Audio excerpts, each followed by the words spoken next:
This episode of Budget MTG Decks is sponsored by Card Market, the best place to buy your cards in Europe. Welcome to Budget MTG Decks. All the cards you see in our videos are $1 or less, with exception of the Commander cards. Also, don't forget to hit the subscribe button and click the bell icon to be notified when a new video comes out.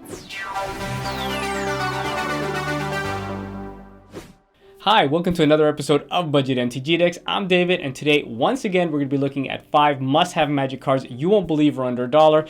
Now, these cards used to be more expensive because they are very strong, very powerful, but for some reason or the other, they have recently dropped in price, so now's the perfect time to pick them up. Let's have a look at the first card. The first card on our list is Farseek. For 1 and a green, so for 2 mana we get a sorcery that allows us to search our library for a plains, island, swamp, or mountain card and put it onto the battlefield tapped. Then we're going to shuffle our library.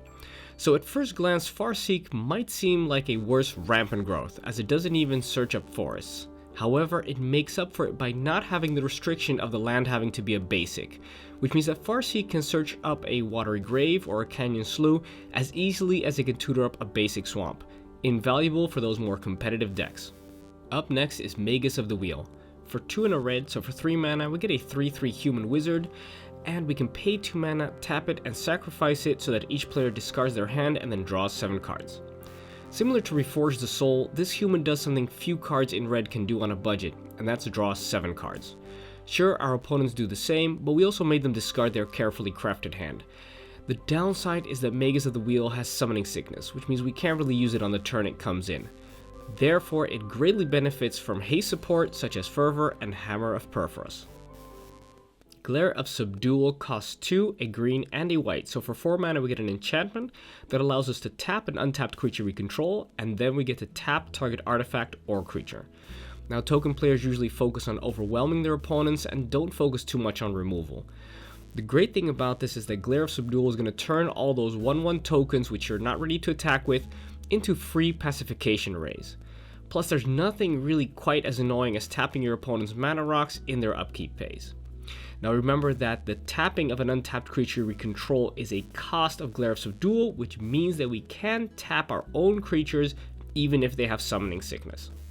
Up next is River Kelpy. For 3 and 2 blue, so for 5 mana, we get a 3/3 beast that states that whenever this guy or another permanent enters the battlefield from a graveyard, we're going to draw a card. And it states whenever a player casts a spell from a graveyard, we're also going to draw a card. And it also has Persist. So if you're playing blue and have some form of graveyard strategy, then River Kelpy is your best friend. Not the kind of friend that will help you move, but the kind that will give you value while on the battlefield. Flashback spells like Deep Analysis, or reanimation spells like Ramunap Excavator, or self-reanimators like Blood-Soaked Champion, or even a combination like Dread Return, can keep your hand filled for days. Not only that, but should someone kill our River Kelpy, and it has no -1/-1 counters on it, we will return it back to the battlefield with a -1/-1 counter on it, and it will draw us a card. And what's even better about this is even if we're not casting stuff or playing stuff from the graveyard, whenever our opponents do that, we're also going to be drawing cards. So this is going to be giving us value for days. Our final card is Overseer of the Damned. For 5 and 2 black, so for a whopping 7 mana, we get a 5/5 flying demon that when it enters the battlefield is going to destroy target creature.